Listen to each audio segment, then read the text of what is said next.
Bonjour, merci de m'écouter de cette formation WordPress. À travers de cette vidéo, je vais expliquer l'éditeur. On l'a un peu vu cet éditeur rapidement dans les précédentes vidéos, et c'est vrai qu'il paraît simple. Il paraît simple, on va pouvoir l'améliorer, mais vous allez voir qu'il ne fait pas tout. Il ne fait pas tout. Quand on abordera le sujet des extensions, on va voir qu'on pourra vraiment nettement mieux l'améliorer. Mais là, en l'état, dans ce qu'embarque WordPress, on va voir qu'il y a quand même des petits défauts à cet éditeur. Voilà. Et un point sur lequel je vais insister en fin de vidéo, c'est aussi le copier-coller en fait, relatif à cet éditeur qui n'est pas toujours très bien géré. Alors cet éditeur, à quoi il ressemble? Bon, allons dans le panneau d'administration WordPress, je m'y suis déjà connecté, et j'ai été sur la modification d'une page, qui est ma page mention légale. Donc ma page mention légale, ici j'ai mon titre, bien, et là j'ai ce qui m'intéresse en fait, j'ai cet éditeur. Donc l'éditeur, c'est ce qui va vraiment de là, où je mets ma souris, jusqu'à ici, voilà. Donc ça c'est l'éditeur. C'est là où vraiment vous allez modifier votre texte comme si vous étiez dans Word.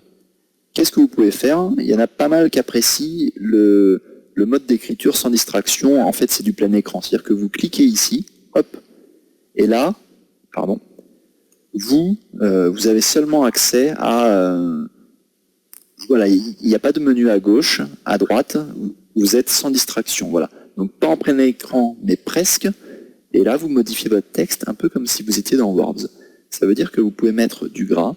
Je mets du gras, mais aussi de l'italique, ainsi que du texte souligné, par exemple. Donc les pages, vous allez voir, entre les vidéos, ensuite je vais faire en sorte de faire des vraies pages, c'est-à-dire la page mention légale, je vais la remanier pour que ça soit vraiment une page vraiment représentative et pour qu'au fil de la formation, on ait un site qui se construise, qui ait vraiment du sens. Parce que là, sinon, avec ce que je tape, évidemment, à la fin, on va construire un site qui n'aura aucun sens avec seulement des choses test. Or, c'est pas le but. Donc, vous allez voir, entre les vidéos, petit à petit, je vais rajouter des articles qui seront plus représentatifs. Voilà. Là, ce que je vais expliquer, c'est que le gras, vous pouvez le faire avec le premier icône, qui est l'icône gras.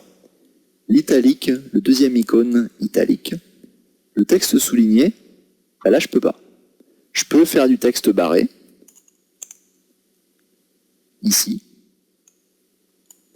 mais je ne peux pas faire du texte souligné, pour le moment. Voilà. Donc l'éditeur est vraiment très simple à utiliser. Vous pouvez faire du gras, de l'italique, du barré. Là, c'est des listes à puces, donc numérotées ou non numérotées. Quand c'est pas numéroté, c'est comme ça, une liste simple. Quand c'est numéroté, ben bien sûr, vous aurez 1, 2, 3, etc. Voilà. Là, c'est pour faire un bloc de citation. Donc je prends ça et je dis que ça, c'est une citation. Donc vous allez voir, si je mets à jour ma page, je vais sortir du mode distraction, je mets à jour ma page, ce bloc-là, citation, je vais aller voir la page sur le front office, dans un nouvel onglet. Ce bloc-là de citation a bien été pris en compte comme ça. J'ai aussi la possibilité de rajouter une ligne horizontale, donc je vais le faire. Ici. Et aussi avant. De centrer mon texte, je vais centrer celui-là, ou aussi de le mettre à gauche, à droite. Là, très intéressant, de faire un lien. Je vais faire un lien vers un article. Et comment faire un lien? Simplement en sélectionnant votre texte.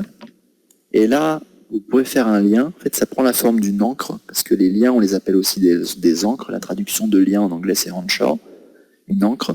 Donc pour faire une encre, un lien, je clique ici. Et là, deux solutions. Soit je connais directement là où je veux faire le lien, c'est-à-dire www.google.fr. Je peux mettre un titre au lien, on va voir à quoi sert le titre. Soit je ne sais pas encore bien l'adresse précise de ma page, donc l'adresse précise, ça serait ça en fait, ça serait ce que je suis en train de surligner. Et dans ce cas-là, WordPress m'aide, me dit, bah voilà toutes les pages de votre site, il vous suffit de double-cliquer sur la page qui vous intéresse le plus, pas forcément double-cliquer, mais même juste un simple clic, et je peux faire depuis ma page mention légale un lien vers ma page brocante à la salle des fêtes du village. Le titre, vous allez voir ce à quoi ça sert, mon titre de lien, j'ajoute le lien, je mets à jour la page. Au sein de ma page mention légale, mes modifications ont bien été prises en compte. Là, j'ai mes barres horizontales, j'ai bien ça qui est centré sur la droite, j'ai mon lien, et si je survole mon lien, voilà, j'ai bien mon titre de lien qui s'affiche. c'est bien, mais c'est assez incomplet. J'ai pas tant de choses que ça. Donc il y a un bouton qui est extrêmement important, qui est la barre d'outils. Voilà, qui par défaut n'est pas activé. Si vous cliquez, ça sera activé et qui vous permet d'accéder à encore plus de choses, comme par exemple la couleur du texte. Voilà. Donc je trouve ça un peu bizarre que cette seconde barre par défaut soit pas activée, parce qu'il y en a certains qui savent pas qu'il faut cliquer en fait sur ce bouton pour l'activer. Voilà, mais il faut, parce que ça vous donne accès à la couleur, au fait de justifier votre texte, de souligner votre texte. Ça, je vais y revenir après.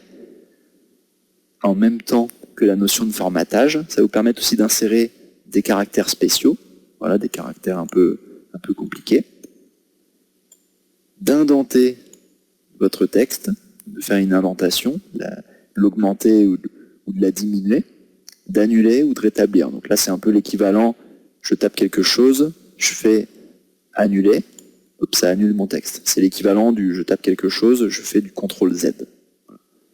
Et une petite aide sur les raccourcis clavier en fait, que vous pourriez avoir, c'est pour ça que CTRL Z, ça permet d'annuler par exemple. CTRL B permettrait de mettre en gras votre texte. Je sélectionne ça, je fais CTRL B, hop, je suis en gras. Je refais CTRL B, je suis plus en gras.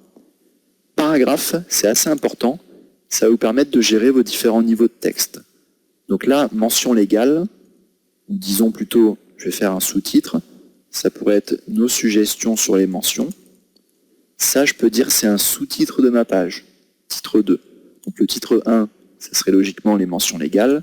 Titre 2, ça serait nos suggestions sur les mentions.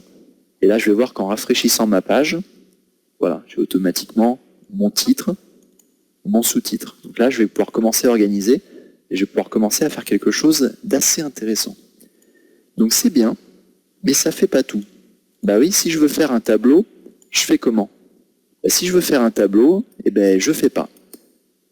Alors, je rafraîchis ma page. Si je veux faire un tableau, ben, je peux pas. Je peux pas faire de tableau. J'ai pas l'option ici, donc je suis bloqué. Sauf à ce que j'aille vraiment en mode texte, comme je vous disais, et sauf à ce que je sache faire du HTML. C'est-à-dire, si je sais en faire du HTML, voilà. Donc moi qui suis développeur, là, je peux faire un petit tableau d'une ligne et de 2 colonnes. Première colonne, et je vais faire la seconde colonne. Mais on remarque quoi ? On remarque que là, eh ben, je suis en train de faire du code en quelque sorte. Donc bien sûr, si on ne sait pas faire de HTML, ce ne sera pas possible de faire de tableau. Là, j'ai fait un tableau en HTML, et on voit bien que là, j'ai un tableau, première colonne, deuxième colonne. Voilà. WordPress me donne même la possibilité de le recadrer, ce tableau. Voilà. Donc ça, je l'ai fait parce que je sais faire du code, mais vous ne pourrez pas faire de tableau par défaut. Voilà. Donc là, c'est un des inconvénients, c'est que vous allez voir que c'est assez léger. Vous ne pourrez pas faire tout ce que vous voulez au sein de cet éditeur, sauf à ajouter ce qui s'appelle des extensions, et on va voir en quoi ça consiste, les extensions, dans une future vidéo. Par contre, ce que vous pouvez faire, c'est importer du texte de Word. Donc, par exemple, j'ouvre Word ici. Donc là, j'ai ma fenêtre Word. Ma fenêtre Word, j'ai du texte dedans. Deux manières de copier-coller le texte. Je le sélectionne et je fais la copie au sein de WordPress, ici. Si j'ai ce bouton-là d'activer, coller en texte, ça veut dire que tout ce que je vais copier-coller depuis Word, par exemple, ça sera copié-collé sans aucun formatage. Donc là, comme vous avez pu le voir dans Word, j'ai du surlignage, j'ai du gras, j'ai un tableau. Si je copie tout ça, ici, j'ai plus rien. Mon tableau, il a disparu, j'ai plus de surlignage, j'ai plus de gras. Si j'avais désactivé ce mode texte, qu'est-ce qui va se passer ? Ben, WordPress va essayer de conserver le formatage. Donc parfois, c'est un peu risqué, parce que vous allez voir, ça peut faire des choses un peu bizarres. Voilà. Suivant le copier-coller, ça peut donner vraiment des choses pas top. Donc là, au sein de Word, je vais changer la police. Je vais mettre une police qui est trébuchet MS. Et pour le texte suivant, je vais mettre une taille différente. Encore ici, quelque chose de différent avec la police Webdings. Je vais copier ça sans mode texte. Donc bien sûr, parce que si je suis en mode texte, je le refais, hop, j'ai que du texte. Voilà, j'ai plus de formatage, je perds les polices, etc. Par contre, si je désactive le mode texte, qu'est-ce qui va se passer? On va voir, je vais copier mon texte en provenance de Word. Là, je fais CTRL-C, ou alors je pourrais faire clic droit, copier. Et ici, clic droit, coller. Là, j'ai certaines choses qui ont été récupérées. J'ai le tableau, j'ai le texte gras. Par contre, qu'est-ce que je remarque? Je remarque que mes polices de caractère, elles n'ont pas été récupérées, que ma taille de police n'a pas été récupérée. Donc en fait, WordPress, qu'est-ce qu'il s'est dit? Il s'est dit, il y a certaines choses que je ne sais pas gérer, ou alors que l'utilisateur ne pourra pas modifier. Mais effectivement, si WordPress m'avait surligné mon texte, comment vous, ensuite, vous auriez pu enlever le surlignage? Vous n'auriez pas eu l'adoption. Voilà. Donc c'est vraiment pour ça que WordPress essaye de faire attention quand vous copiez-collez du texte. Il va essayer de vous reprendre certaines parties, mais pas toutes. Seulement les parties que WordPress sait gérer. Ce qui est un peu paradoxal, c'est que là, par exemple, WordPress reprend le tableau. Donc vous allez pouvoir modifier ce tableau, mais si vous voulez ajouter une ligne ou une colonne, WordPress ne vous sauve pas la possibilité. Donc ça, c'est un peu paradoxal. C'est que WordPress a importé le tableau, mais WordPress ne vous laisse pas ajouter de lignes ou de colonnes, sauf à ce que vous soyez en mode modification manuelle, c'est-à-dire modification en mode texte, en mode HTML. Voilà ce qui pouvait être dit sur les éditeurs. Je reviens juste sur cette icône nettoyer le formatage qui vous permet d'enlever tout ce qui serait gras, surligné, etc. Là, c'est ce que j'ai fait quand j'ai surligné un texte. Si je fais nettoyer le formatage, ça enlève tout.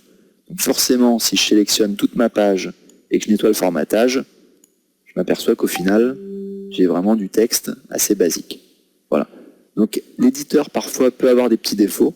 Par exemple, là, j'avais tout sélectionné, j'ai fait nettoyer le formatage, et on voit que pourtant, le texte barré a été conservé. Voilà. Donc ça pourrait être considéré comme un petit défaut. Ça peut arriver que lors de copier-coller, surtout en provenance de Word, si vous avez un document Word très complexe, dans ce cas-là, il vous copie-colle des choses parfois un peu farfelues. Donc méfiez-vous des copier-coller. Quand vous copiez-coller, moi je vous conseille de coller en mode texte. Comme ça, vous êtes sûr qu'ensuite le formatage, vous le faites de vous-même et qu'il n'y a aucun souci. Alors après, un bémol quand même, plutôt positif d'ailleurs, c'est que WordPress s'est beaucoup amélioré. C'est-à-dire que dans la version 3, quand vous faisiez un copier-coller en provenance de Word, ça vous copiait vraiment parfois des choses vraiment farfelues, vous n'arriviez pas à vous en sortir par la suite. Maintenant, WordPress, c'est ce qu'on a vu. Quand on cherche à lui copier-coller du texte, par exemple tout ce texte-là, WordPress, donc je sors du mode coller en texte, je fais coller en mode normal, WordPress reprend le gras, le souligné, mais tout ce qui est un peu trop compliqué, WordPress préfère ne pas le prendre en compte. Ce qui est un peu la bonne solution, ce qui fait qu'ensuite vous gérez par vous-même la suite.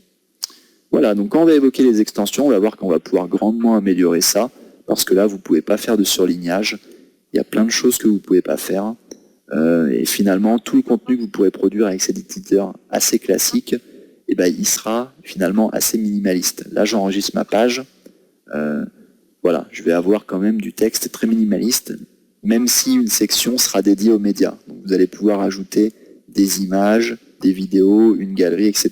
et ça va égayer la page. Merci beaucoup de m'avoir suivi et à très bientôt pour les prochaines vidéos.